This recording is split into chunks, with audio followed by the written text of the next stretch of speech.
귀신 들린 자를 고치신 예수님이란 제목으로 말씀을 나누기를 원합니다. 어제 본문에서는 예수님께서 나사렛에 가셔서 예수님의 사명을 선언하고 했는데, 처음에는 말씀에 권능이 있다고 하더니 나사렛 사람들이 예수님을 배척해서 낭떠러지로 이렇게 밀어붙이셨는데, 예수님이 그 사이를 빠져나오셨다 하는 말씀이 그 앞에 기록되어져 있고, 오늘 본문은 이제 가버나움으로 한 40km 떨어진 가버나움이라고 하는 갈릴리 호수에 붙어 있는 상업 도시로 이렇게 가게 됩니다. 거기서 안식일 날 회당에서 말씀을 가르치시는데, 귀신 들린 사람이 있어서 소리를 치면서 우리와 무슨 상관이 있습니까? 우리를 멸하러 오셨습니까? 나는 당신이 하나님의 거룩한 자인 것을 압니다 라고 이렇게 귀신 들린 사람이 소리를 치니까 예수님께서 꾸짖어 가라사대 잠잠하고 그 사람에게서 나오라 하니까 그 사람을 넘어뜨리고 나왔는데, 그 사람은 상하지 아니했다 하는 내용의 본문의 말씀인 것입니다. 누가복음에 이렇게 처음으로 귀신 들린 사람에 대한 이야기가 나오는데, 복음서에 읽어보면은 귀신 들린 또 귀신에 대한 이야기가 마태복음에는 12번 나오고, 마가복음에는 24번, 그리고 누가복음에는 제일 많이 28번 이 귀신에 대한 이야기가 이렇게 나오는 것입니다. 그러니까 이 귀신에 대한 이야기는 아주 영적인 실제로서 우리에게 늘 주변에 있는 것입니다. 그런데 우리가 또 이 균형을 잘 잡아야 되는데, 너무 모든 일을 다 귀신이 했다 그렇게 해서 뭐 실수가 해도 조금 안 좋은 일이 있어도 사람의 실수로 할 수 있는데 그걸 다 귀신이 한 것이고, 이렇게 하면 또 신앙에 어려움이 찾아오게 되는 것은 사실인데, 그러나 이런 영적인 실제가 있다는 것은 우리가 신자들이 늘 유념을 해야만 하는 것입니다. 그래서 사도 바울은 에베소서 6장 12절에 우리의 싸우는 싸움은 혈과 육에 속한 것이 아니요 통치자들과 권세자들과 이 어두움의 주관자들과 하늘에 속한 악한 영들에 대한 대적이라 이렇게 말씀하시는 것입니다. 그러니까 사람 사이에 분쟁이 일어나고 교회에 어려움이 찾아오고 이런 것들도 다 보면 혈과 육에 속한 것이 아니라 그 뒤에서 조종하고 있는 통치자들과 권세자들과 하늘에 속한 악한 영들, 이런 것들이 사실은 우리의 실제적인 대적이라 하는 것입니다. 그러니까 교회에 어려움이 찾아온다든지 분란이 생기다든지 사람과의 관계가 안 좋아진다든지 이렇게 하면은 그 사람을 자꾸 대적하고 있으면 문제가 풀리지 않는 것입니다. 교회당에 나와서 하나님 앞에 또 약한 사단을 물리쳐달라고 영적인 싸움을 우리가 계속해야 그 전쟁에서 실제로 승리할 수 있다 하는 것입니다. 그러므로 오늘 말씀을 통해서 우리가 어떻게 이 사단을 대적할 것인가 하는 것을 몇 가지를 살펴보려고 하는 것입니다. 첫째는 귀신은 더러운 것과 관련이 있다 하는 것입니다. 왜냐하니까 33절에도 보니까 더러운 귀신 들린 사람이라고 했고, 성경에 귀신 이야기를 할 때는 항상 악하고 더러운 귀신, 이게 더러운 것하고 많이 관련이 있는 것입니다.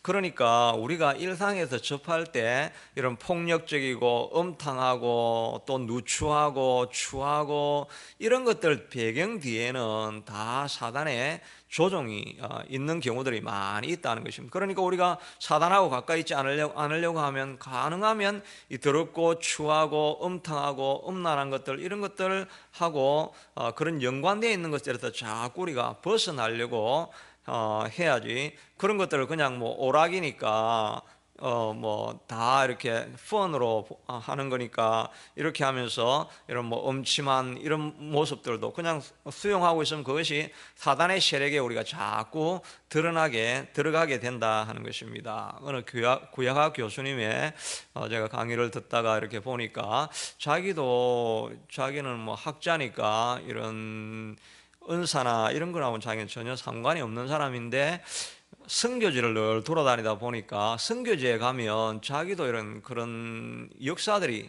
이적들이 많이 베풀어진다는. 그런데 한국에 돌아오면 그런 일들이 절대 안 일어난다고 이렇게 이야기를 하시는 것입니다. 그러면서 그러면 선교지에는 귀신이 있고 한국에는 귀신이 없습니까? 그게 아니라 전략을 바꾸었다는 것입니다. 이런 문명이 개발되지 않은 것에는 아주 직접적으로 드러나게 사단이 사역을 하지만 이런 문명이 발전되어 있는 이런 곳에는 그냥 귀신 같은 역할을 하면 귀신이네 금방 아니까 교묘하게 스며들어가지고 문화 속에 침투를 해가지고 사람들의 영혼이 자꾸 악한 것, 하나님하고 대적하는 이런 것들을 자꾸 그냥 자연스럽게 받아들이게 만들므로 해서 영혼을 썩게 만들면 사람들이 교회를 가기 싫어하게 된다는 것입니다. 그러니까 TV에 나오는 이런 것들이 직접적으로 그 사단에 대한 이야기는 안 하지만 하나님의 가치관과 다른 가치관을 자꾸 받아들이게 만들고 그렇게 해서 그걸 자연스럽게 만들다 보니까 가정이 깨어지고 그러다 보니까 교회 나오는 사람들이 어려워지고 이런 식으로 전략을 바꾸고 있다는 것입니다. 그래서 사단의 관계를 능히 대적하기 위해서 이 관계가 스트래티지인데 여러 가지 복수로 되어 있으니까 여러 가지 전략을 쓴다는 것입니다. 그러니까 그런 것을 잘 알고 우리가 보는 것, 듣는 것, 문화적으로 일어나는 이런 것 속에서도 이거는 하나님의 것이 아니다 이렇게 하면 그것을 멀리하는 것이 꼭 필요하다는 것입니다.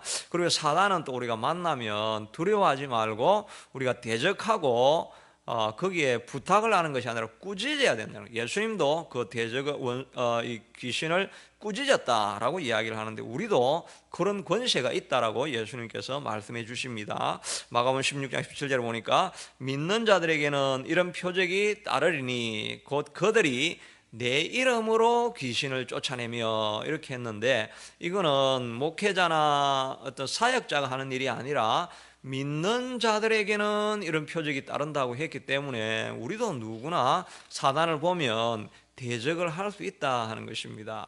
저도 어릴 때 처음 교회를 나갔을 때 이제 그 고등학교 시절인데 저희 할머님이 교회를 안 나가시기 때문에 집에서 한번 어려움이 있어서 구철하시더라고요. 근데 내가 이제 어린 초신자 신앙이지만 야 이거는 아닌데 이렇게 생각하지만 근데 어른들이 막 그 판을 벌이고 하는 걸 제가 거기 가서 회방을 할 수가 없으니까 그냥 안타까운 마음으로 그냥 성경책을 제가 딱 끼고 그 굿하는 판 근처를 제가 왔다 갔다 이렇게 했습니다. 왔다 갔다 하니까 이 하시는 분이 중년의 아줌마인데 그 내가 고등학생인데 저를 보고 와가지고 저를 오빠라고 오빠 때문에 구치 안 되니까 밖에 나가 있으라고 이렇게 하시더라고요.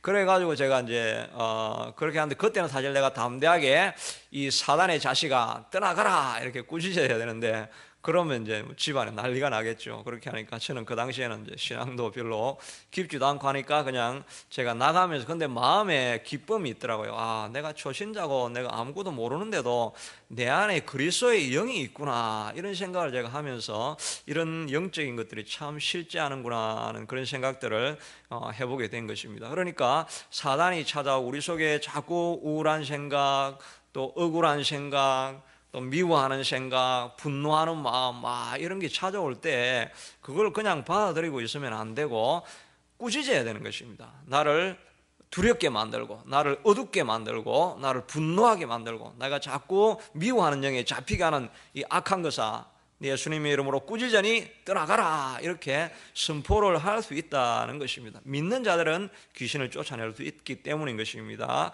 그러므로 우리가 그런 일이 있을 때 가만히 당하면서 이렇게 눌려서 지내지 말고 자꾸 물리치는 이런 대적 기도를 해서 싸워나가야 하는 것입니다. 두 번째는 사단은 신자에게도 들어와서 생각으로 역사할 수 있다 하는 것입니다. 오늘 본문에도 보니까 예수님이 회당에서 가르치는데 이 회당 안에 더러운 귀신 들린 사람이 들어와 있더라 하는 것입니다. 그러니까 교회 안에도 귀신이 들어와서 역사를 충분히 할 수가 있는 것입니다. 예수님께서 십자가를 지러 올라가신다고 하니까 베드로가 예수님 절대로 십자가를 지러 올라가시면 안 됩니다 라고 하니까 예수님께서 베드로를 보면서 베드로에게 사단아 내 뒤로 물러가라 너는 나를 넘어지게 하는 자로다. 이 베드로를 보고 사단아 이렇게 이야기를 하는 거죠. 그 말은 베드로가 사단이 아니고 베드로의 생각을 사로잡고 있는 것이 사단이라는 것입니다. 유다에게도 예수를 팔 생각을 사단이 넣었다라고 이렇게 이야기를 하고 있기 때문에 우리도 하나님의 귀하게 쓰임받는 일꾼들이지만 때로는 사단이 우리 속에 들어와서 사단의 생각을 넣으면 내가 사단의 도구가 때로는 될 때도 있다는 것을 우리가 알아야 된다는 것입니다.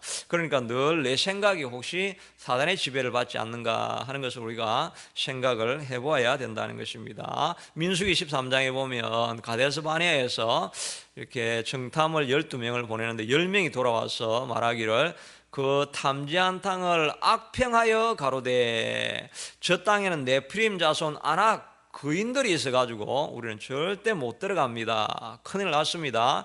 이제 우리가 보기에도 메뚜기 같았는데 저들이 보기에도 얼마나 하찮게 보였겠습니까? 이렇게 이야기하니까 그 백성들이 그 말을 다 듣고 그 말 한마디 때문에 50만 명이 죽었습니다. 20대 이후에 나이 든 사람은 다 죽었으니까 그러면 500만 명 중에 200만 명 중에 이렇게 나누면 거의 50만 명 가까이가 말 한마디 하나에 다 죽은 것입니다. 그러니까 그 말이 어떻게 보면 사단이 사용을 해서 사람들을 다 죽게 만드는 것입니다. 그러니까 그 다 유대인들이지만 사단이 들어오니까 그 말 한마디에 많은 사람들을 죽게 만드는 것입니다. 우리가 자녀나 가정에 가서도 말 한마디 부정적인 말을 하는 것 때문에 큰 상처를 입으면 그게 오래 가는 그런 상처가 되어져서 사람이 자라지 못하게 만드는 그 틀을 만들어 주는 것입니다. 근데 우리가 사단의 도구로 쓰임 받을 수 있는 것입니다. 그러니까 언제나 우리 말할 때